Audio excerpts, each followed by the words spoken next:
వెంకట్రావు ఈ రాత్రి వచ్చిన దేవునికి స్తోత్రం. మా పాట వచ్చిన వాడు కూడా దేవునికి వందనాలు.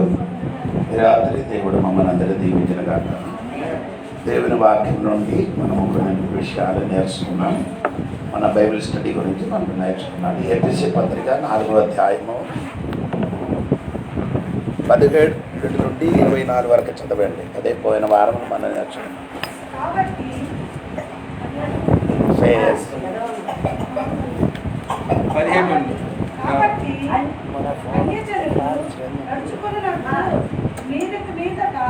నడుచుకొనవలదని ప్రభువునందు సాక్ష్యమిచ్చుచున్నాను. వారైతే అంధకారమైన మనస్సు గలవారై తమ హృదయము కాఠిన్యము వలన తమలోనున్న అజ్ఞానము చేత దేవుని వలన కలుగు జీవములో నుండి వేరుపరచబడిన వారై తమ మనస్సునకు కలిగిన వ్యర్థత అనుసరించి నడుచుకొనుచున్నారు. వారు సిగ్గులేని వారై ఉండి నానా విధమైన అపవిత్రతను అత్యాశతో జరిగించుటకు తమ్మును తామే కాముకత్వమునకు అప్పగించుకొనిరి.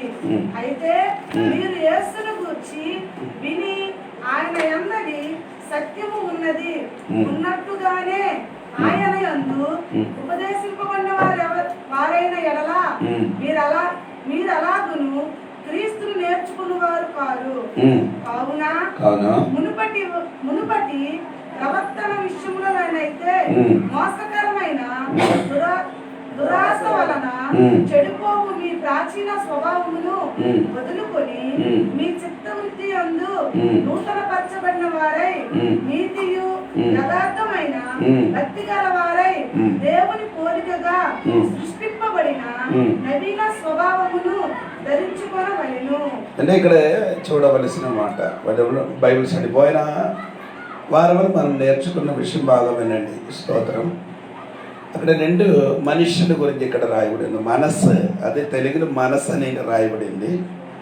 ఇంగ్లీష్లో మనస్సు కాదు, ఏమండి ఓల్డ్ మ్యాన్. ఏంటండి అంటే అది మూల భాషలో ప్రాచీన పురుషుడు. అంటే ప్రాచీన అంటే మీకు అర్థమైందా? పాత మనుషుడు. 2 కొత్త మనుషుడు. పాత మనుషుడి స్వభావము 17 నుండి 22 వరకు రాయబడి ఉంది. పాత మనుషుడి స్వభావం. అదే పోయిన వారి మీద నేను కొన్ని విషయాలు మీకు నేర్పుచున్నారు. మీరు అది మర్చిపోలేని అనుకున్నారు. ఇప్పుడు మనం నేర్చుకున్న విషయం ఏమండి, రోమాపత్రిక 5వ అధ్యాయంలో మనం చదివితే 2 మనుషులు ఎక్కడ చూడగలుగుతారు. 1 ఆదం, 2 క్రీస్తు. 5వ అధ్యాయంలో 1 ఆదాము. ఆదాము నుండి మనమందరూ జన్మించారు. ఇప్పుడు మారు మనసు పొందిన తర్వాత అక్కడి నుండి ఎక్కడికి రావాలి? క్రీస్తులోనికి రావాలి. అదే నేను చెప్పిన ఆ తల ఆదాము నుండి ఆ తల పీకిసి ఎక్కడ కలపాలి? క్రీస్తులోని కలపాలని నేను చెప్పాను. 2వది నేను చెప్పాను రోమాపత్రికలో 2 యజమానుడు. 1 పాపం ఒక యజమానుడు, 2 యజమానుడు క్రీస్తువే. అర్థమైంది కదా? అప్పుడు పాపం యజమానిని విడిచిపట్టి క్రీస్తు యజమానికి మనం లోబడాలి. అర్థమైందా? ఇది 3వది ఏమండి, 7వ అధ్యాయంలోకి వచ్చినప్పుడు అక్కడ 2 స్త్రీల గురించి రాయబడి ఉంది. చూడండి 7వ అధ్యాయము 1 నుండి కిందకి చదవండి. రోమాపత్రిక.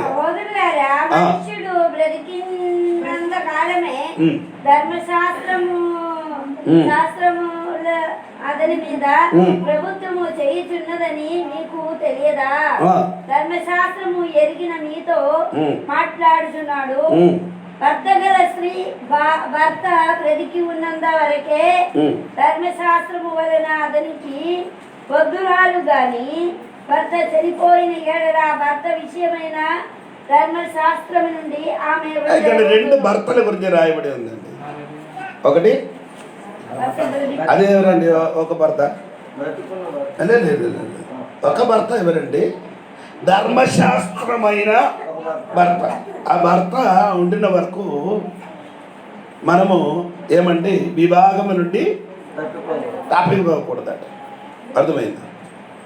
ఒక భర్త చచ్చిపోతే ధర్మశాస్త్రము నుండి ఆమె మనం ఏం చేయొచ్చు? వేరే విభాగము చేసుకున్నాం. అంటే ఈ కాలంలో ఈనాడు ఏం చేసుకున్నారంటే, కొందరు ఏం చేసుకున్నారు, తొలి భార్యకి ఒగిసి ఇంకొక అమ్మకి ఎవరు చేసుకున్నారు? ఆడు చేసుకున్నారు. తర్వాత పాస్టర్లు అందరూ చేంజ్ చేసుకున్నారు. చెప్పండి, ఆడికి ఎందుకు లైసెన్స్ ఇస్తున్నారు ఇప్పుడు? విచారం చేయడానికి. అదండి వివాహము ఒకసారి అది చేసినప్పుడు దేవుడు మనకు ఆ అమ్మకి ఆ వివాహం చేయని కుమారునికి మధ్య దేవుడు సాక్షిగా నిలబడుతున్నా అంటే ఆ సాక్షిగా నిలబడుతున్నారు దేవుడు. ఇప్పుడు మనము భూమిలో విడాకి చేయొచ్చు, వేరే పెళ్లి చేయొచ్చు, పర్లే. కానీ దేవుడు దృష్టిని ఏం చేసుకున్నారు? వ్యభిచారం చెయ్యడానికి పాస్టర్ అందరూ లైసెన్స్ ఇచ్చారు అతనికి. కానీ పరలోకములు దేవుడు మాత్రం అది ఒప్పుకోలేదు, అంగీకరించలేదు. మనుషుడు మాత్రం ఏం చేసుకున్నారు? ఈ వాళ్ళ విశాఖపట్నం నుంచి ఒక అమ్మ నాకు చెప్పారంటే, వివాహం చేసి 5 సంవత్సరాలు అంటే భర్త అతనికి ఆ సంఘ కాపరి ఆయనకి వేరొక పెళ్లి చేశారు. అప్పుడు నాకు ఏంటి ఆ అమ్మాయి ఏడుస్తున్నారు చెప్పుకొని. ఆయన అర్థం ఏంటంటే, ఈ పాస్టర్ ఆ అమ్మకి ఈ అబ్బాయికి వ్యభిచారం చేయడానికి లైసెన్స్ ఇస్తున్నారు. ఇప్పుడు చాలా మంది పాస్టర్లు అలాగా లైసెన్స్ ఇచ్చున్నారు. స్తోత్రం. పోరండి, నా విషయం అది కాదండి. ఇక్కడ ధర్మశాస్త్రం అది ఏంటంటే తెలుసా, అది ఒక భర్తకి సాదృశ్యం. ఆ భర్త చచ్చిపోతే ఇంకేం చేయొచ్చు? పెళ్లి చేయొచ్చు. ఎవరికి? దేవుని నమ్మిన బిడ్డలకి వివాహం చేయొచ్చు. అప్పుడు ఇక్కడ 2 భర్త ఏమంటే, ఒకటి ధర్మశాస్త్రమైన భర్త, 2 కొత్త నిబంధన అయిన భర్త. స్తోత్రం. అంటే ఇప్పుడు వరకు మనము ఈ పాత స్వభావాలు ఉండిన వాడు అందరూ ఏ భర్త కింద ఉన్నాయి? ధర్మశాస్త్ర భర్తతోని సంబంధం పెట్టిన భర్త చనిపోయారు. చనిపోయిన కాబట్టి ఇప్పుడు మనము కొత్త భర్తతోని, కొత్త నిబంధన అయిన భర్తతో ముందుకు సాగాలి. స్తోత్రం. అదే సరి అయిన మారు మనసు అని చెప్పొచ్చు. దేవునికి స్తోత్రం కలిగింది. అంటే ఈ పాత మనుషుల స్వభావం కొన్ని చూడండి, అది చూసుకొని మనకు ముందుకు వెళ్తాను. అంటే ఎఫెసీ పత్రికకి రండి, 17వ అధ్యాయంలోకి రండి. ఆ పాత మనుషుడు స్వభావము. కాబట్టి అన్య జనులు నడుచుకోనట్లు ఇంకా మీదట నడుచుకోనవలదని ప్రభువునకు సాక్ష్యం ఇచ్చుచున్నాను. అన్య జనులు నడుచుకోండినట్టుగా మీరు ఇంకా ఏం చేయకూడదు. ఎవరికి చెప్తున్నారు? అంటే ఎపిస సంఘం అంటే మన సంఘములు కూడా చెప్తున్నారట. అంటే విక్రమముల సంఘ బిడ్డలకు కూడా దేవుడు చెప్పుతున్నారు, అన్య జనులు నడిచినట్టుగా మీరు ఇంకా ఏం చేయకూడదు, నడవకూడదని పౌలు సంఘమునికి బోధిస్తున్నారు. ఇంకేంటి? అన్య జనులు నడుచుకున్న విషయం మీరు చూడండి, వినండి. వారైతే అంధకారమైన మనసు గలవారు. వారికి ఎలాంటి మనసు అండి? ఒకటి, వారికున్న మనసు మంచి మనసు కాదు, అంధకారమైన మనసు. అంటే అన్య జనులు మనసు అటువంటి అంటే అంధకారము కలిగిన మనసు. మనకు అలాగంటే మనసు, మన మనసు ఇప్పుడు ఏమైంది? వెలిగింపబడింది. సోదరం, 2 కొరింథీ పత్రిక 4:4 చెప్పొచ్చు కదా, చదవద్దు, చదవకుండా చెప్పాలి. అటువంటి ఈ లోక సంబంధమైన దేవత మనం మనోనేత్రమే చేశారు, గుడ్డి తనిచిన మనం అంధకారం చేశారట. అంటే ఈ లోక సంబంధమైన దేవత రక్షింపబడలేని వాడు మనసుకేం చేశారు. అటువలా మనం మారకూడదు. మనం కూడా అలాగా ఎలాగా ఆ మనసు కలిగి మనం ఉండకూడదట. ఒకటి. రెండు చదవండి. తమ హృదయ కాఠిన్యము వలన ఆడి మనసు ఎలాగ ఉంది, కాఠిన్యమైన హృదయము ఎలాగుంది. కాఠిన్యం అంటే మార మనసు పొందిన వాడి హృదయం ఎలాగుంది.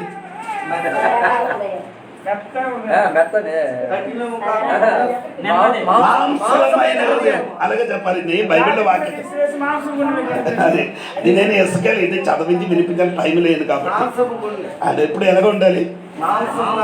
ఉందా అలాగంటే గుండు ఉందా.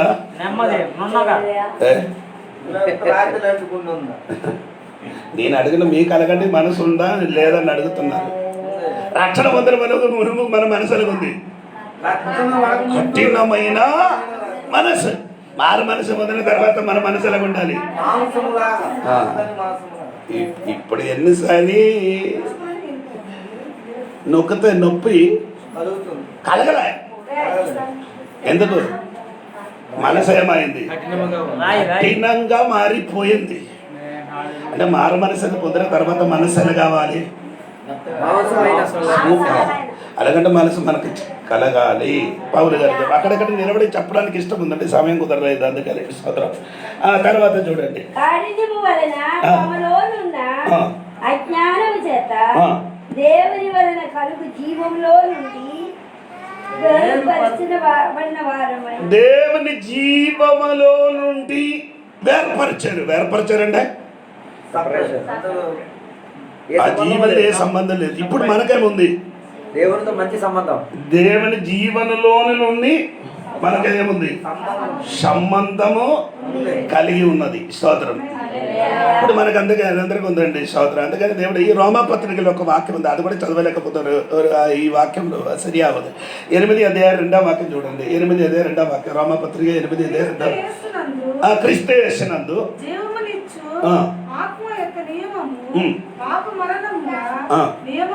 రెండు నియమం అక్కడ చూడండి. రెండు నియమం అమ్మా, రెండు నియమం. ఒకటి ఆత్మ యొక్క జీవము, రెండు మరణం యొక్క జీవము. స్తోత్రం. దేవుడి జీవం గురించే చెప్తున్నారండి.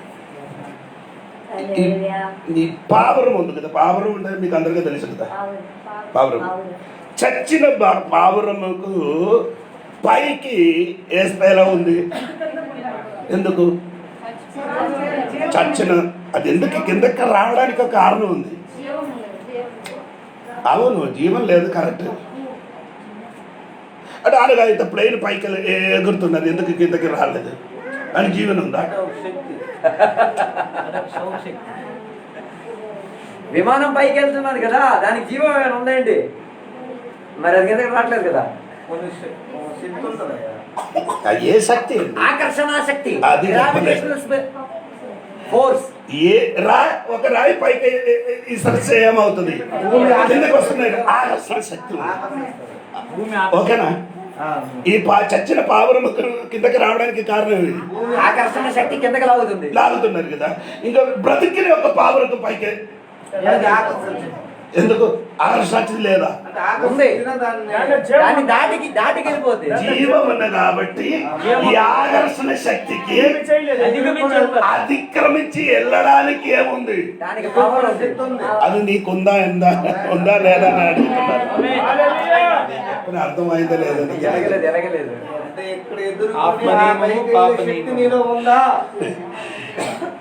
నిన్ను పాపం ఏం చేస్తున్నారు. ఆగల శక్తి పాపమైన ఆగల శక్తి నిన్ను ఏం చేస్తున్నారు, ఆకర్షిస్తున్నావు. దీన్ని జయించిన ఒక జీవము నీలో ఉంటే అది నీ పాపమైన ఆకర్షణ శక్తి నిన్ను ఏం చేయను, లాగుతుంది నీ ఏమవుతుంది.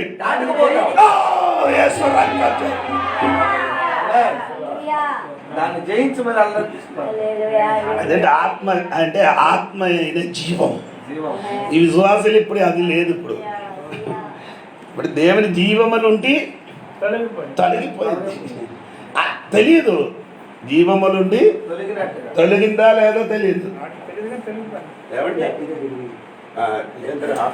సరే సరే ఆపరా మీరు తిరుగుతున్నారా? ఫాన్ తిరుగుతున్నారా?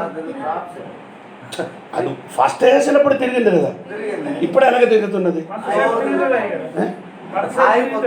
అలాగే తిరుగుతున్నది, ఆ ముందుకున్న శక్తితో తిరుగుతుంది. అంతే, కరెంటు పడితో తిరగలే. తర్వాత కొంత శక్తి ఉన్నంత తిరుగుతుంది. అదే అలాగా మీరు కూడా తిరుగుతున్నది. ఆ రక్షణ పొందినప్పుడు ఒక శక్తి వచ్చింది. అదే శక్తిని పట్టు కొద్దిగా ఆ శక్తిని బట్టి ఇప్పుడు ఏమవుతున్నారు? కరెంటు పోయింది, జీవం పోయింది.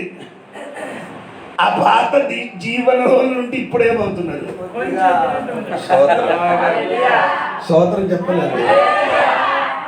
నేను చెప్పిన మాట ఏంటంటే, దేవుని బిడ్డలారా, దేవుని జీవములుంటి తొలగి అంటే మీకు ఇంకా కూడా అర్థం అవ్వలేదండి. ఇప్పుడు ఏమేం చెప్తున్నారండి? ఇప్పుడు ప్యారల్స్ వచ్చిన ఒక మనిషి ఉంటుంది, ఏది పక్షాపాతం వచ్చిన ఒక మనిషి మంచం మీద పడుకున్నారు అనుకోండి. ఆయన దగ్గరికి పెద్ద ఒక పాము వస్తున్నారు అనుకో,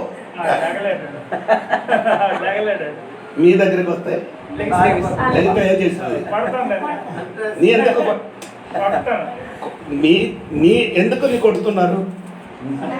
అతనికి జీవనం ఉంది కదా, శక్తి ఉంది కాబట్టి ఆయనకి జీవం ఉంది. కానీ సమర్థి కలిగిన, సమర్థి చెందిన జీవం లేని కాబట్టి ఆ పాముకి ఏం చేయలే, అంటే నా దగ్గరికి నీ దగ్గరికి వస్తే చంపేస్తాను. ఎందుకు? మీకు సమర్థి కలిగిన ఆరోగ్యం ఉందా? ఇప్పుడు పాపమైన శక్తి నీ దగ్గరికి వచ్చి కూడా చంపడానికి ఉన్న పవర్ ఉందా? పాపమైన పాము నీ దగ్గరికి, అవ్వ దగ్గరికి వచ్చినట్టుగా మీ దగ్గరికి వస్తే నీ లేచి ఏం చేయాలి? చంబాలి. నీ ఇప్పుడు అనగా చంబలేకపోతే దేవుని జీవములుండి వేర్పరచినట్టుగా.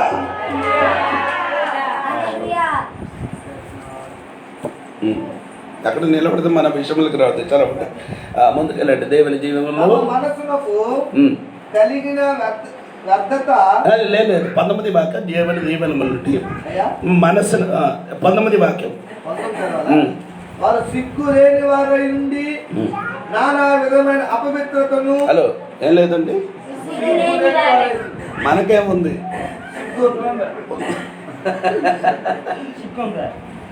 మనకి సిగ్గు ఉంది, వారికేం లేదు.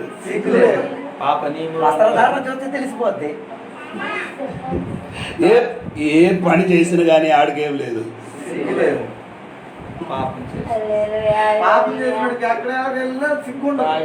తాగిన కానీ అమ్మినా కానీ ఆడికేం లేదు. మీకు సిగ్గుడు రాదు. నేను ముందుకు మా తెరివాళ్ళు ఉండేది అప్పుడు ఒరిస్సాలో, అక్కడ మన చర్చి దగ్గర ఒక కోడి ఫామ్ ఉంది. ఆ కోడి ఫామ్లో ఫస్ట్ మనం వెళ్ళేటప్పుడు ఏమైంది? భయంకరమైన కంబ అయింది పాస్టర్ గారు. ఒక 2 సంవత్సరం అయిన తర్వాత వాసన లేదు. మీ వస్తే మీకు మనం ఉంటే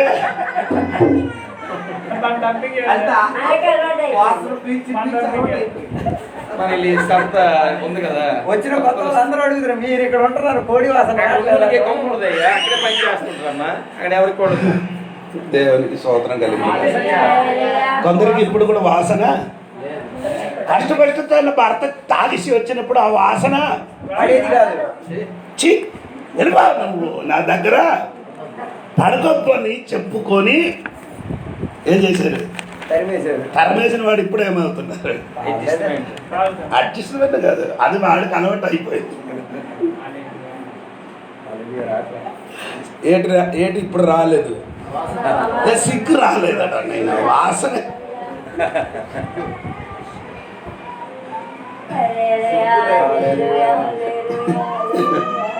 హలో దేవుడు బిడ్డలారా, వారికి సిగ్గు లేదు, మనకేముంది సిగ్గుంది, కానీ మనం కూడా ఇప్పుడే ఆడు వలన తయారైపోయింది.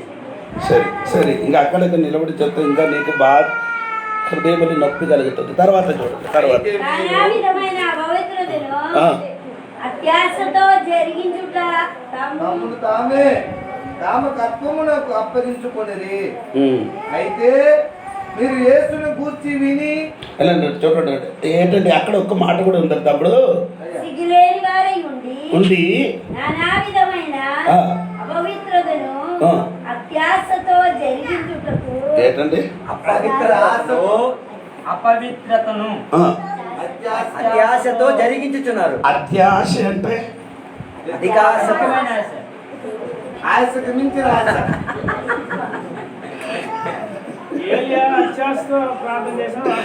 అది ప్రార్థన కలిగిన అత్యాశ. ఈడి కాదు అపవిత్రతకు అపవిత్ర చెయ్యడకు అత్యాశతో. ఒక పాపం చేయని వాడికి ఒక సుఖం ఉండదు. రెండవ పాపం చేసే పాపం చేసినప్పుడే ఒక సుఖం. పాపములకు ఒక సుఖం ఉంది. మీకు తెలియదు పాపములకు సుఖం ఉందా? నేను చెప్పిన కదా పోయి మోసం చెప్పింది. ఎక్కడ పాపము అక్క తగ్గ ఎబ్రీ పత్రిక 11వ అధ్యాయములు ఏమన్నా 11వ అధ్యాయం 24, 20 నుండి కిందకి చదవండి. అధ్యాయం 24. మోసే పెద్దవాడైనప్పుడు విశ్వాసం బట్టి ఐగుప్తు ధనము కంటే క్రీస్తు విషయమైన నింద గొప్ప భాగ్యమని ఎంచుకొనెను. అల్పకాలము పాప భాగము అనిపించదు కంటే అల్పకాలము భోగము. నా బైబిల్ సుఖం అని రాదు.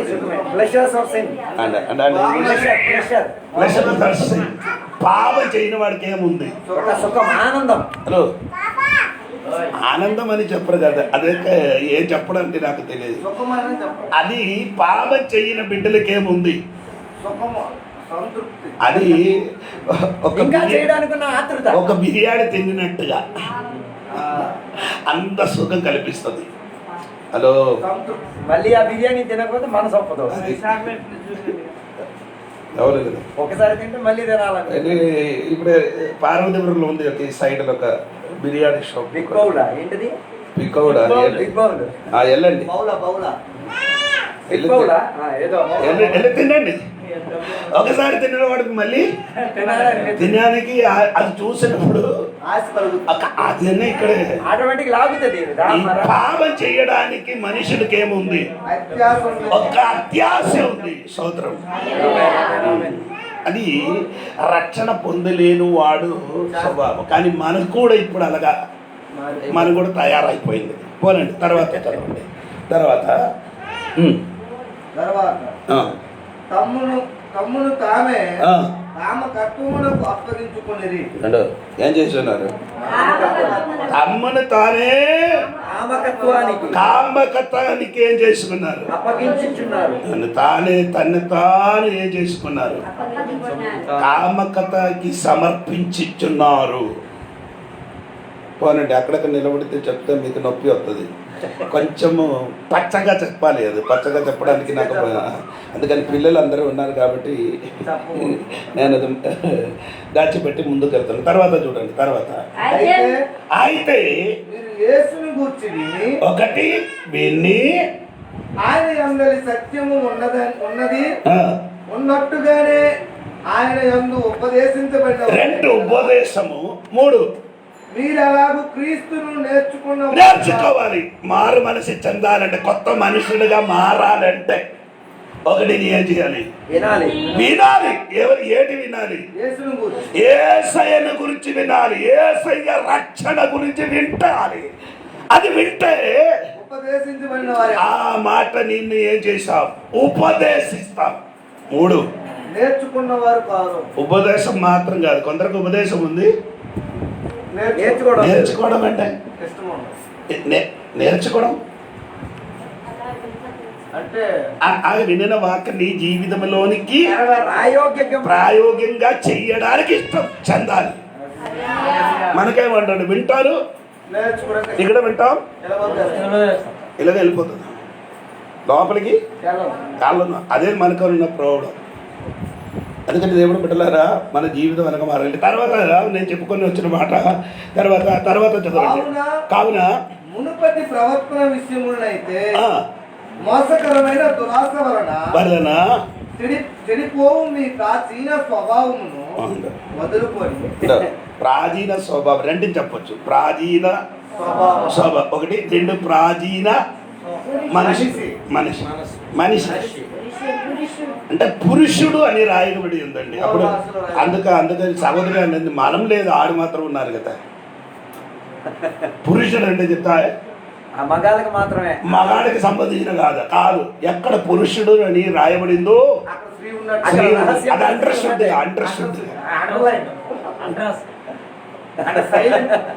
లేదు, అది రహస్యంగా ఉంది. అది రహస్యంగా ఉంది. అది కనిపెట్టుకో. అది నీకు అర్థం అవ్వలేదు కదా. దేవుడు ఆదాముకి ఇద్దరికి ఏం చేశారు? ఒక్కటిగా చేశారు. ఇద్దరికి ఆశీర్వదించారు. అప్పుడు ఎవరున్నారు? అమ్మ కూడా ఉంది అక్కడ. అంటే ఆదాం మాత్రమే ఉంది. అంటే సింగిల్ ఆదాము సింగిల్ గా ఇది నేనే ఆది గంటకు 1 అధ్యాయంలో 26, 27 అది ఇద్దరికి దేవుడు ఏం చేశారు? ఆశీర్వదించారు. ఆశీర్వదించినప్పుడు ఆదాం ఒక్కడే ఉన్నారు, కానీ ఆదాం లోపల ఎవరున్నారు? అది స్తోత్రం. అదొక మర్మం అండి, అదొక మర్మం. ఎందుకు అలాగే దేవుడు ఉంచబడారు? అర్థమైందా? అప్పుడు పురుషుడు అని చెప్పిన ఆ పదానికి లోపలు దాచ్యబడిన సహోదరులు కూడా ఉన్నారు. స్తోత్రం. అందుకే పౌలు గారు ఇక్కడ చెప్పిన మాట ఏంటంటే, దేవునికి స్తోత్రం, ప్రాచీన పురుషుడు, ప్రాచీన మనుషుడు, లేకపోతే ప్రాచీన స్వభావం. అవును కదా? మనం అన్ని విడిచిపెట్టారు కదా. విడిచిపెట్టిందా? రక్షణ పొందిన తర్వాత విడిచిపెట్టిందా? విడిచిపెట్టారా? కొన్ని విడిచిపెట్టాం. అలాగే చెప్పండి. కొన్ని విడిచిపెట్టారు, అన్ని విడిచిపెట్టాం. కొన్ని మనకి నచ్చినట్టు అదే అప్పుడప్పుడు బయటికి తెస్తాం. అది ఎప్పుడు బయటికి వస్తుంది? ఎప్పుడు బయటకు వస్తుంది? కోపం వచ్చినప్పుడు కాదు, వివాహ కార్యక్రమం జరిగినప్పుడు, సమాధి కార్యక్రమం జరిగినప్పుడు బయటకు వస్తుంది. ఏది? ప్రాచీన స్వభావం. అది విడిచిపెట్టింది కానీ అవసరం వచ్చినప్పుడు ఒక్కొక్కటి కొత్తది. ఇప్పుడు పీతర్ గారు, మీ కథగా చెప్తే అర్థం అవ్వదు. పీతర్ గారు యేసయ్య చెప్పింది పీతర్ గారికి, నన్ను ఏం చేయాలి? వెంబడింది. పీతర్ గారు వెంటనే ఏం చేశారు? వాళ్ళను ఓడను విడిచిపెట్టి యేసయ్యకి మళ్ళీ చేప పట్టుకోవడానికి వెళ్ళారు కదా. యోహాను సువార్త 21. అప్పుడు ఎక్కడి నుంచి దొరికింది అది? అంటే కుటుంబీకులకి ఇచ్చేవాడు. ఇంటి దగ్గర వీడికి అత్తగారు ఉంది కదా, పీతర్ గారు అత్తగారు ఉన్నారు కదా. అత్తగారికి ఒక్కవేళ ఎలాగైతే నేను ఊహించినది, బైబిల్ లేదు, నేనే ఊహించి చెప్తున్నాను. నా ఊహ అంటే చెప్పిన అత్తగారు నేను ఎస్ఐకి వెంబడించి వెళ్తారు. ఒకవేళ ఈయన మమ్మను ఒగ్గిస్తాను అనుకో, మళ్ళీ నాకు ఇది కావాలని ఇచ్చి చేరిపోయారు. అవసరం వచ్చింది ఎప్పుడు? ఎవరు తోడుగా నడిచారో ఆ వ్యక్తి ఇప్పుడు ఏమైంది? సెలవులు చనిపోయినప్పుడు ఈడు ఊహించినట్టు ఏదో చనిపోయింది. ఇంకా నేను వెంబడించి లాభం లేదు. ఇంతవరకు 3 నెలల సంవత్సరం ఏం ప్రోబల్ లేదు. ఏంటండి 3 నెలల సంవత్సరం ఏం జరుగుతుంది? బోడికి స్వస్థత కావాలంటే వెంటనే స్వస్థత దొరికింది. ఏసై తోడుగా ఉన్నారు కదా, అందుకని స్వస్థత దొరికింది. ఇన్ని కావలసిన ఏమండి? ఆహారం.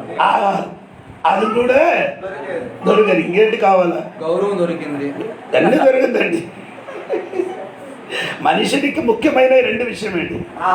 ఆహారము, స్వస్థత, బట్టలు. ఇది 3 ఉంటే చాలు.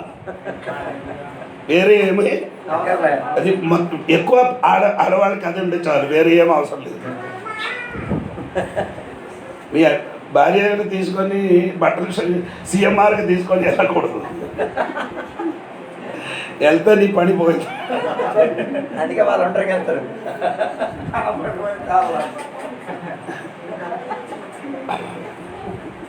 పోనండి, మీ మనసు కొంచెం మారడానికి అని చెప్పిందండి. మా సంఘంలో ఒక అమ్మ ఉందండి, ఇప్పుడు వేరొక ఇద్దరు అమ్మ ఉన్నారు, ఇద్దరు అమ్మలు ఉండండి.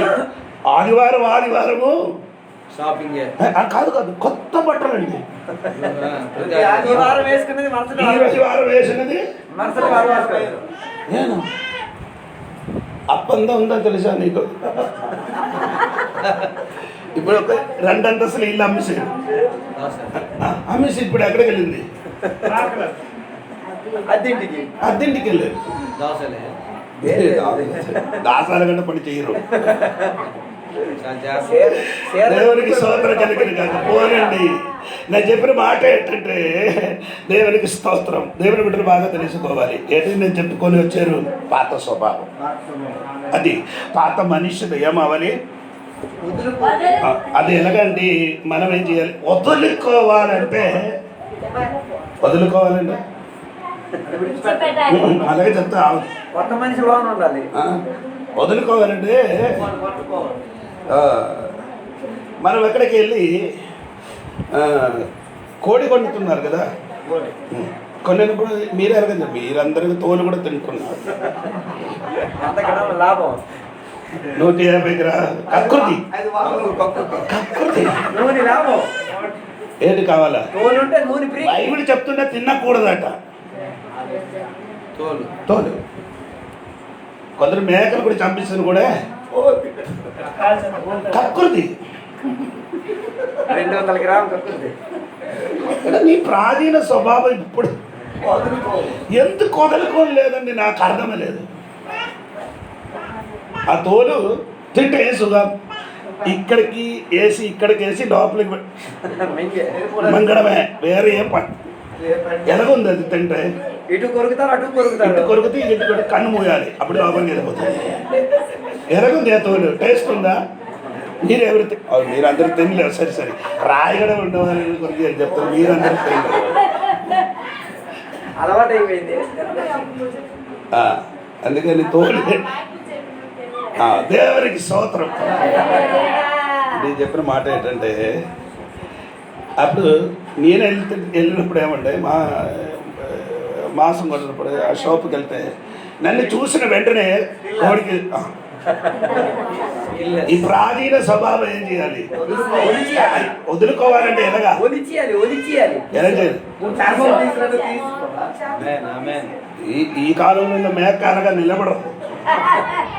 ఇక్కడ కొంచెం దోశలు ఉంటే పైకి చర్చకి ఎక్కడ తోలు తీస్తే అక్కడికి వెళ్ళిపోతావా చర్చికి? మొత్తం కూడా తీయదు, మనం సగం తీస్తే చాలు, పరుగు. ఎక్కడ తోలు తీస్తే అక్కడికి వెళ్తారా? లేదు, మొత్తం తీయండి. కొంచెము తోలు తీస్తే పాస్ గారు కొంచెం గట్టిగా తోలు లాగితే ఎక్కడి నుంచి ఇది కాదు, ఇక్కడే ఉంటుంది, మధ్య పైకి వెళ్ళిపోతాం. మాట్లాడుతుంటారట. నేను చెప్పిన అర్థం అవుతున్నారంటే మీకు ప్రాచీన స్వభావం ఏం చేయాలి? వదులుకోవాలని పదానికి అర్థం ఏమంటే ఒలుచుకోవాలి.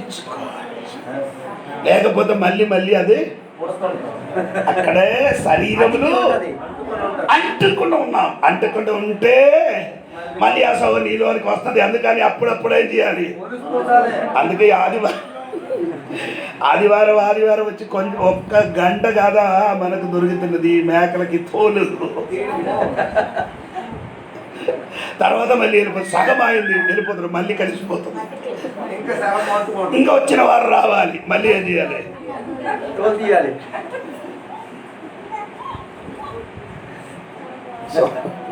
మీరందరూ ప్రైజ్ కూడా చెప్తున్నారని అనుకున్నారు.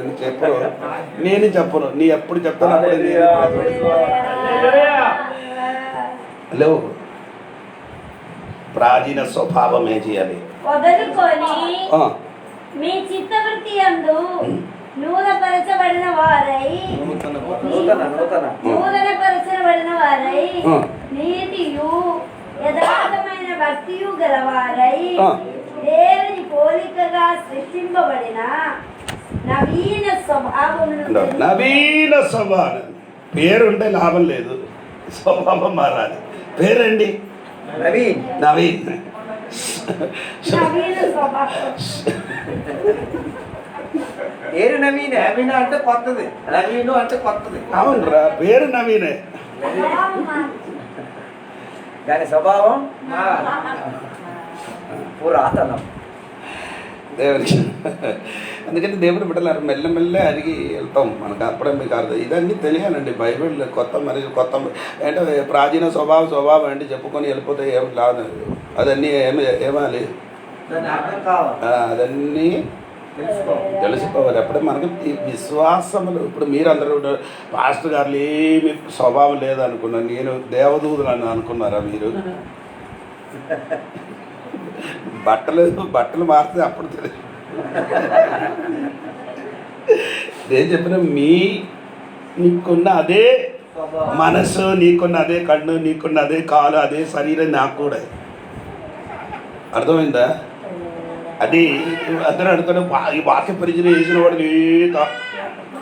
తప్పులేదు. అది కాదండి, మీలో ఉన్న అదే స్వభావం మనలోనికి వస్తున్నారు. అప్పుడప్పుడు మనం అదనే ఏం చేసుకున్నారు, ఒలిచివేసి చంపుతున్నారు. పౌలు భాషలో చెప్తే ఏం చేయాలి? వాక్య పరిచయం చేసి నేను పౌలు భాష చెప్పండి. పౌలు గారు చెప్పినట్టు 1 కొరింథీ 9వ అధ్యాయం, నా శరీరములకి నేను చేస్తున్నాను. ఏం చేయాలి?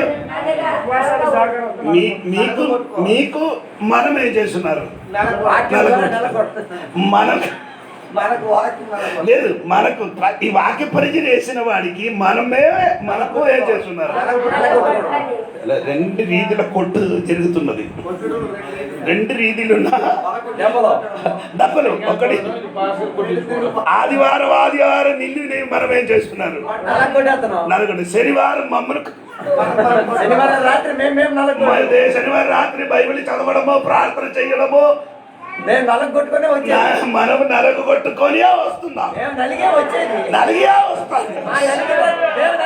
చూడట్లేదు, మనం నలిగినది మీరు కనబడలే.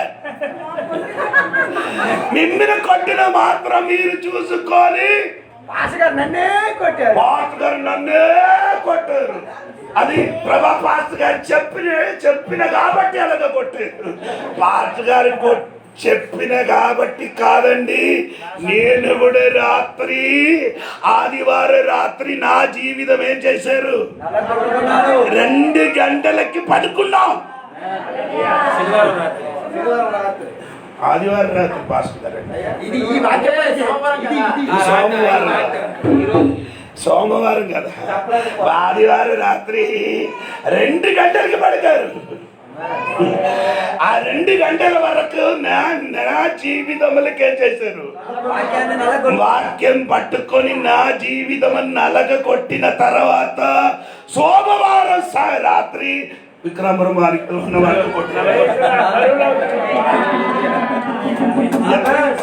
ఎంత తేడా ఉంది? అంటే 12 గంటల తేడా అంటే చెప్పండి.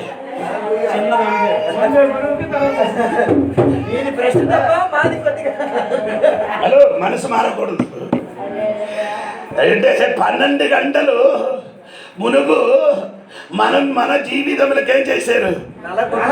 నలగ కొట్టిన తర్వాత మీ దగ్గరికి వచ్చి మిమ్మల్ని ఏం చేసుకున్నారు? వాక్యం పట్టుకొని నలగ కొట్టుతున్నారండి. అందుకని రాత్రి వాక్యం చెప్పినది ఏమంటే ప్రాచీన స్వభావము. కొందరు చెప్తున్నాడు నాన్నగారి స్వభావమే ఇడికట. వద్దరా నాయన, నాన్నగారి స్వభావం నాకు అది మనకొద్దు. ఎవరి స్వభావం? హలో, నాన్నగారు చేసినట్టు అది పట్టుకొని తిరగకూడదు. దేవుడి స్వభావం నీలోనికి రావాలి, ఆయన రూపము నీలోనికి రావాలి. అదే నా కోరిక, అదే నా ప్రార్థన.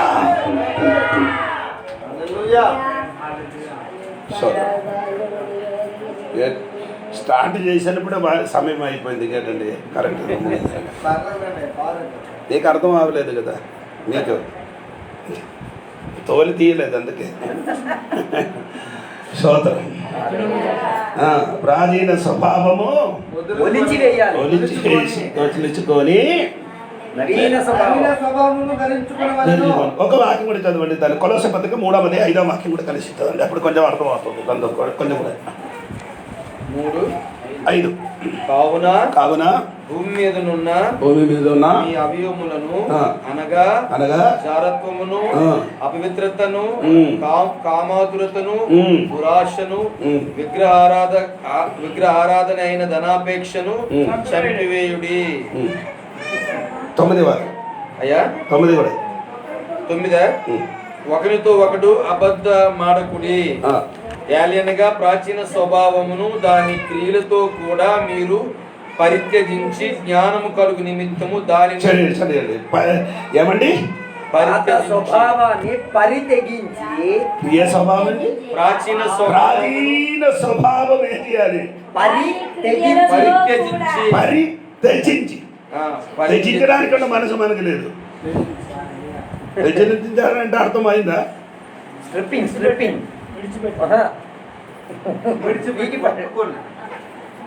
అది ఒక్కొక్కటిగా పీకడం, దారం పీకడం. అందుకే అక్కడ 5వ వాక్యంలో ఏమంటే చదివినది, కావున భూమి మీద ఉన్న మీ అవయవములను అనగా జారత్వమును, అపవిత్రతను, కామాతురతను, దురాశను, విగ్రహారాధన అయిన భూమి మీద మనకున్న అవయవములను అదేం చేయాలి?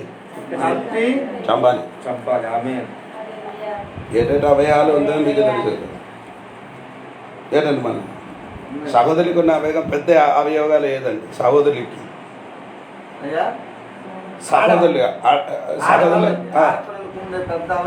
అదే అండి. నోరు కాదు, నోరు పర్లేదు.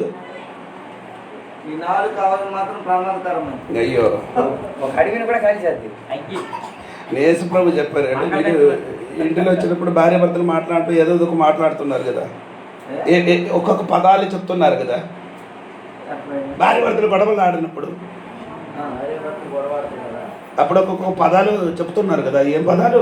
ఇప్పుడు వద్దా మనం అది వింటే మనం అందరం లేచి వెళ్ళిపోతాం. ఫస్ట్ గారు మీరు నా మలయాళం చెప్పచ్చు. హృదయము మాట్లాడును. మీకు మలయాళం చెప్తారు, మీరు చెప్పరు. చెప్పలేము. చైనా భాష చెప్పడానికి చెప్పరు. ఎందుకు లేదు? ఇదిలో ఉన్నాయి. నింపినది మాత్రం ఏమవుతుంది? ఇప్పుడు నీ మూదు మాట్లాడుతుంటే లోపల మొత్తం ఏది? బొట్టలు ఉన్నాయి. ఒక్కొక్కటి తెరుస్తున్నారు.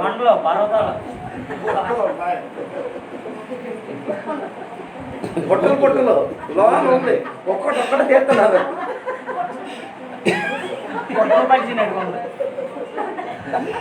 అమ్మా నీ అనుకున్నారు ఇది హఠాత్తుగా వచ్చిందేమో అనుకుంటున్నారు. హఠాత్తుగా అది రాదు. అది నింపిన తర్వాత వస్తుంది. ఈ కోపము వస్తున్నా ఎందుకని తెలుసా? అది నిండిపోతూ రాదు. మీరంతా వాక్యం సరిగా వింటున్నారని నాకు తెలియదు. అంటే కింద నిండిపోయినప్పుడు కోపం వస్తుంది. ఏదైనా నీ మనసులో ఏది ఉంటే అదన్నీ నింపిన తర్వాత బయటకు వస్తున్నారు. అందుకే నేను చెప్పిన మాట అదన్నీ ఈ బైబిల్ స్టడీ సమయంలో ఏం చేయాలి? ఒక్కొక్కటికి పట్టుకొని చంపండి, వదలకూడదు. ఒక్కడు కూడా ఏలియా గారు చెప్పినట్టే చెప్పండి. బయలుదేవద 400 ఒక్కడు కూడా ఏం చేయకూడదు, వదలకుండా ఏం చేయాలి? చెప్పాలి. ఈరోజు ఏది ఉంటే అది ఈరోజు వెతికి చంపండి. చంపితే వస్తుంది నువ్వు మ్యాన్. నవీన స్వభావం కంటే నవీన మనుషుడు, కొత్త మనుషుడు. పాత మనిషిని చచ్చితే ఇది రెండు ఎప్పుడు రెండు ఉందండి, ఉన్నది పాతది ఉంది. ఏదికి ఎక్కువ ఆహారం ఇస్తుందో అది బయటకు వస్తుంది. పాతదానికి సరికిస్తే పాతది వస్తుంది, కొత్తదానికి సరికిస్తే కొత్తది వస్తుంది. ఇది ఉదాహరణ చెప్తున్నాను. అంటే మా ఇంటిని 2 కుక్క ఉందండి, మాకు లేదు. కుక్క నల్ల కుక్క ఆ కుక్కలకి పాత కుక్క ఒకటి ఉంది, ఆయనకి నచ్చని దాన్ని బట్టి ఒక కొత్త. అందుకే ఆ యజమానుడు చెప్పారు, ఈ పాత కుక్కకి ఏం చేయకూడదు, ఏం పెట్టదు అని చెప్పారు. అది పెట్టలేదు. కొత్త కుక్కకి అన్ని ఏం చేసుకున్నారు, రోజు పెడుతున్నారు. ఒక రోజు ఇది పాత కుక్క చూస్తూనే ఒక రోజు ఆ పనివాడు ఏం చేశాడు, తెలియకుండా కొత్త కుక్కకి పాత కుక్కకి ఏం చేశాడు, పెట్టేశాడు. వీడు లేచి కొత్త కుక్కే అప్పుడు అడిగారు ఏర్రా ఈ పాత కుక్కకి. ఇదే నీకు కూడా జరుగుతుంది. అప్పుడప్పుడు జరిగిన కారణం ఏంటంటే పాత మనిషికి ఏదో ఫుడ్ ఇస్తున్నారు, ఆడి చచ్చినట్టుగా అది ఉన్నారు. కళ్ళు చూసుకొని చచ్చిపోయిన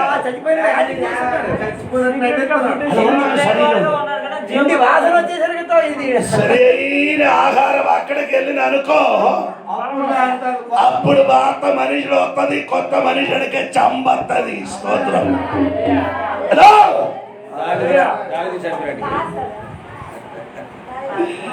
స్తోత్రం కలిగిన ఏమండి, కొత్త మనుషుడు.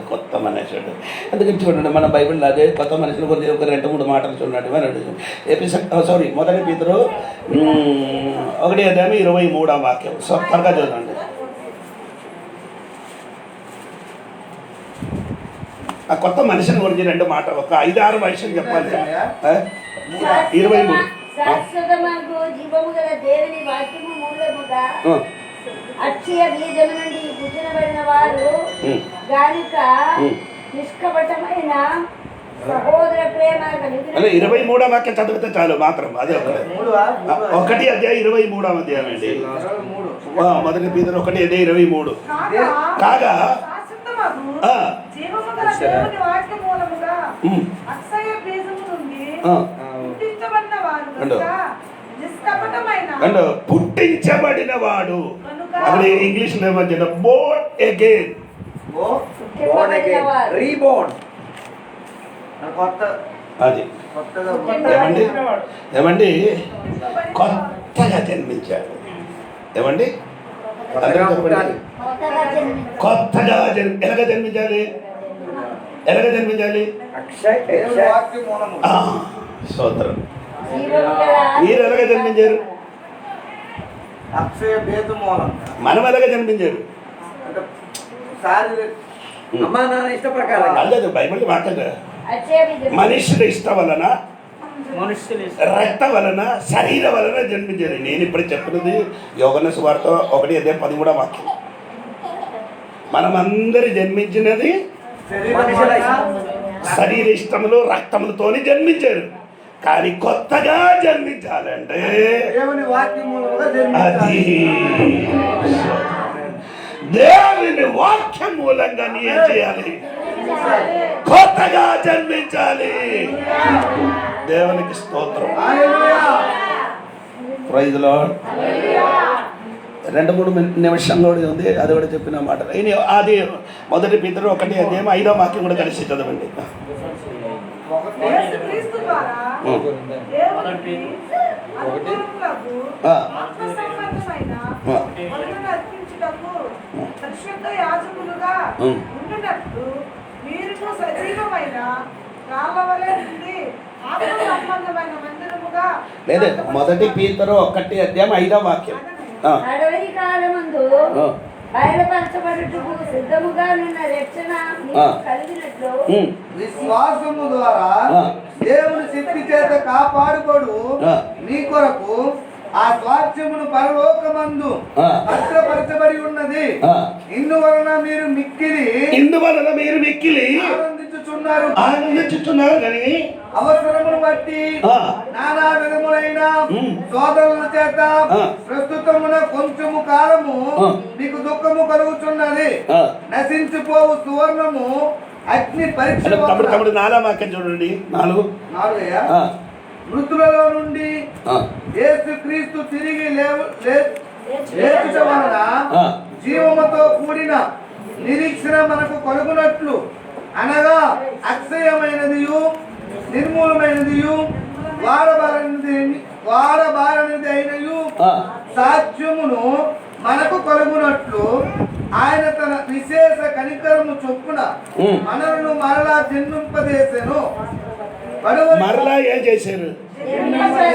అదంటే బోర్న్ అగైన్, అంటే ఇంకా పుట్టుక కొత్తగా జన్మించారు. దేనికి? నానా వాక్యం. వాళ్ళే ఉమ్. మృతులలో నుండి యేసుక్రీస్తు తిరిగి లేచుట వలన తర్వాత జీవముతో కూడిన ఉమ్. నిరీక్షణ మనకు కలుగునట్లు ఉమ్. అనగా అనగా అక్షయమైనదియు ఆ. నిర్మలమైనదియు వాడబారినదైన స్వాస్థ్యము మనకు కలుగునట్లు కొత్తగా జన్మించిన వాడికి ఉన్నది ఏమండి? స్వాస్థ్యం ఇన్హెరిటెన్స్. అక్షయమైనది అక్షయం అంటే క్షయం లేదు, క్షయం లేనిది. ఒకటి నిర్మలమైనది, ఆ. నిర్మూలము కానిది. వాడా వాడనిది అయిన అంటే నీకు ఇచ్చినదన్నీ నీ నాన్నగారు ఇచ్చిన ఇప్పుడు ఉన్నారా? అయ్యా, నాన్నగారు నీకు అమ్మగారు ఇచ్చిన నీ చేతులు ఇప్పుడు ఉన్నదా? లేదు, అవన్నీ వాడు అదన్నీ పోతుంది, వాడేశారు. నాన్న ఇచ్చినవి అమ్మ ఇచ్చినవి వెళ్ళిపోయింది. కానీ దేవుడు ఇచ్చిన మాత్రము వాడబారనిదే. స్తోత్రం. ఒక్క వాక్యం కూడా చదివి నేను మాట ముగిస్తున్నానండి. ఈ జన్మించిన తర్వాత వాక్యం వచ్చిన వారం చెప్తానండి. యోహాను సువార్త 1:13 వాక్యం చూడండి. 13.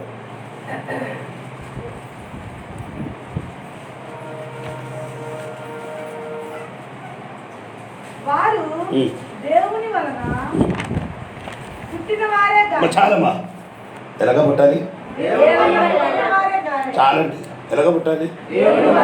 కొత్తగా జన్మించిన వారికి ఎలాగ పుట్టాలండి? దేవుడు మూలంగా ఏం చేయాలి? జన్మించాలి. స్తోత్రం. దేవుడు మీదుగా జన్మించిన వాడు ఎలాగ ఉండాలి? మొదటి యోహాను పత్రిక 3:9 3:9.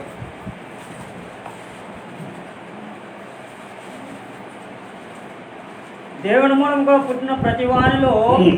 ఆయన బీజం నిలుచును హలో కనుక వాడు పాపం చేయడు. హలో.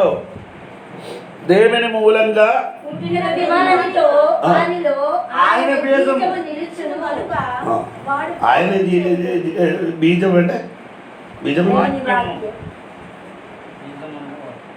ఆయన జీన్స్ జీన్స్ ఆ జీన్స్ వాక్యం. అంటే ఇక్కడ ఏమండి అయినా మనకదే నేను వ్యాఖ్యానం చెప్తున్నానంటే ఇక్కడ బీజం అని చెప్తున్నాయండి. విత్తనం చెప్తాను మాస్. ఏమండి? దేవుడు మూలం పుట్టినవాడు హృదయంలో ఏముంది? విత్తనం విత్తనం ఉంటే వేస్తే ఏమవుతుంది? మొలుస్తుంది. ముడుస్తున్నారా? మొలుస్తుంది. ఏమో. మత్తయి సువార్త 13వ అధ్యాయంలో అందరూ విత్తనం వేసే అందరు కునిగినప్పుడు శత్రువు వచ్చి నీ దగ్గరికి వచ్చిన వాడు ఎవరాన్ని బాగా చూసుకో. యేసయ్య తన పురుగులు వేయడానికి వచ్చిన వాళ్ళా లేకపోతే సాతాను నేను మాట ముగిస్తున్నానంటే మీ దగ్గరికి వచ్చిన వాడు అందరూ ఏదో విత్తనం వేసుకుంటున్నారు. ఏదో విత్తనం పట్టుకొని మీ దగ్గరికి వస్తున్నారు, మీరు చూడాలి. క్షమించాలి. అది లేదు కదా. వాళ్ళు చెయ్యరు. అందరూ ఏం చేశారు? ఏవేవో విత్తనాలు వేసి వెళ్ళిపోతారు. అవి గడ్డో గురుకో ఏమో. ఏదో ఎవరెవరికి వచ్చి విత్తనం వేసి వెళ్ళిపోతున్నారు. మాట్లాడారు ఇది ఏది చెట్టంటే తెలియదు. అది ఏ చెట్టు ఫలించినప్పుడు ఇప్పుడు ఇది ములచి వచ్చినప్పుడు కనబడుతున్నారు. ఆ స్వభావం మనకు కనబడుతుంది. ఎవరు వేసారంట? ఏ విత్తనమా అని. గురుగుల పంట ఏంటో. ఇది ఎప్పుడు ఇది ఇది ఇది ఈ ఎప్పుడు వరకు వస్తున్నారు? అది పంట కోయిన వరకు, కోతకాలం వరకు ఇది ఎక్కడ ఉన్నది? దానిలోనే ఉంది. ములచినప్పుడు ఇది పీకి పడారు. తెలియదు. ఎందుకు ఏ విత్తనం తెలియదు. తెలియదు. చూసినప్పుడు రెండు ఒకే గోధుమ ఇది ఒకే ఒకే రీతి కనిపిస్తుంది. ఎప్పుడు బయటకి కనిపిస్తుంది. పాతకాలం అప్పుడు కనిపిస్తుంది. ఈ చెట్టు బాగుందా లేదా ఎప్పుడు తెలుస్తుంది.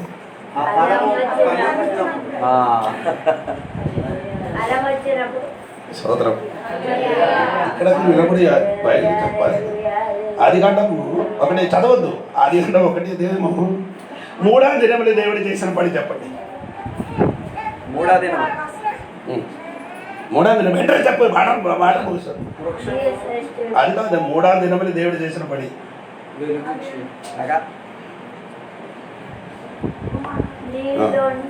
నీళ్ళలో నుండి భూమిలో నుండి నీళ్ళు లోపల నుండి భూమి ఏం చేశారు? దేనికి? 11వ వాక్యం. తన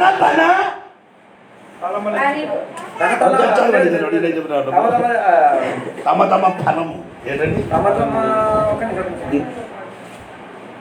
దేవుడు గడ్డిని విత్తనములు ఇచ్చు చెట్లను భూమి మీద తమ జాతి ప్రకారం.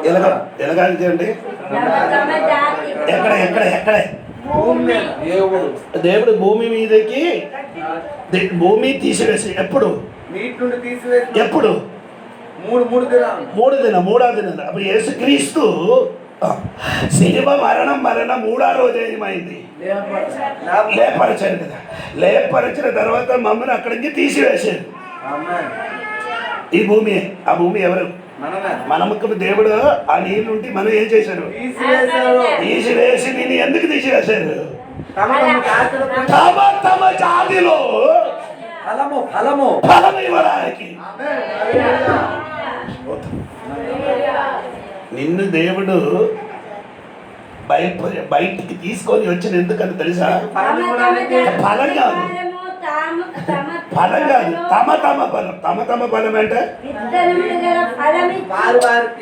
తమ ఫలం అంటే ఒక్కొక్క చెట్టుకి ఒక్కొక్క రీతిగా ఒక్కొక్క చెట్టుకి తమ వల్ల ఎన్ని చెట్టులు ఫలం ఉండాలి. ఇప్పుడు చెట్టులు ఫలం లేదు. ఏ చెట్టో ఏదో తెలియట్లేదు. ఎప్పుడు తెలుస్తుంది? అదే గొట్టెలు పడినప్పుడు ఆ ఫలం. బాబు వరములు లేకపోతే ఏం ప్రోగులు లేదు.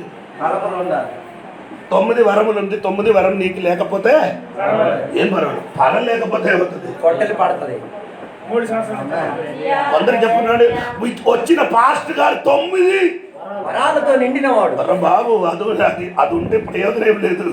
ఫలం లేకపోతున్నారు. దేవుడు అదే చూసుకున్నాడు. ఫలించాలి నువ్వు. తమ ఫలం. ఇప్పుడు కొన్ని కోడి పిల్లలు మీరు చూసారు కదా, అమ్ముతున్నారు కదా. ఎందుకు అది రంగురంగులు వేసానంట? లేదా అమ్మ లేదు, నాన్న లేదు. రంగులు మాత్రమే, అమ్మలేదు నాన్నలేదు. అమ్మ నాన్న లేదు కాబట్టి రంగులు చూసుకునేవాడు వాడు తీసుకోవాలి. అది తిన్న కాబట్టి నీకు హీట్ పెట్టి ఆ కోడిలు ఎలాగ పెరుగుతున్నారు? వేడి అది దేవుడి చెప్పిన వాక్యమనికి వ్యతిరేకముగా దేవుడు చెప్పిన వాక్యానుసారా విత్తనము ద్వారా ఒక కోడి గుడ్డు పెట్టి 21 రోజు వరకు కూర్చి 21 తర్వాత ఏమవ్వాలి? పొదిగి బయటికి రావాలి. ఇప్పుడు అలాగ కాదు. అది ఆ దేవుడు చెప్పిన ఆ ప్రణాళి మారిపోయిన కాబట్టి బైబిల్ చెప్పుతున్న భూమి శపింపబడింది. నీ శపింపబడడానికి ఉన్న కారణము దేవుడు చెప్పిన వాక్యకి వ్యతిరేకంగా ప్రవర్తించిన కాబట్టి తమ ఫలం ఫలించలేదు. నేను చెప్పిన అర్థమవుతా? దేవుడు చెప్పినట్టుగా దాన్ని వ్యతిరేకంగా వెళ్ళి చేశాడు. దాన్ని బట్టి భూమి ఇప్పుడు ఏం చేయలేదు. భూమి అంటే విశ్వాసి. దేవుడు చెప్పినట్టుగా ఆ విశ్వాసి తమ ఫలం ఇవ్వలేను కాబట్టి ఆ ఏదు భూమి ఎక్కడి నుండి భూమికి నీటి నుండి బయటికి తీసారో అదే భూమి చివరికి ఇప్పుడు నీళ్ళతోని కాదు, చివరికి ఏం చేయాలి? అగ్నితో కాల్చి వేస్తారు. గట్టిగా స్తోత్రం చెప్పాలయ్యా. అది బయటికి తీసి వచ్చిన భూమి అది తమ ఫలం ఇవ్వలేకపోతే ఆయన చివరికి అగ్ని పడుతుంది. అగ్ని ఇద్దరు కొడుకులు ఎండగా ఎలాగో చెప్పాలంటే నాకు తెలియదు. దాన్ని బట్టి తమ ఫలం ఏం చేయాలి? ఫలించండి. ఫలించలేకపోతే జీవితం మారి. అందుకని దేవుడు బిడ్డలారా, దేవుడి సన్నిధి సమర్పించండి. ఈ రాత్రి దేవుడి దీంతో మాట్లాడండి. దేవుడి ఈ వాక్యం వల్ల అందరికీ దీవించగా.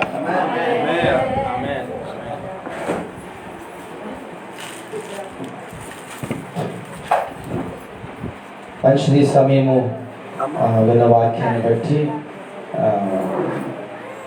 ప్రార్థన చేస్తుండగా మనందరం ఏకీపిద్దాం. ఈ సమయం మనమైతే ప్రసాద్ పాస్టర్ గారు ప్రార్థన చేస్తుండగా మనందరం ఏకీపిద్దాం. ప్రసాద్ పాస్టర్ గారు.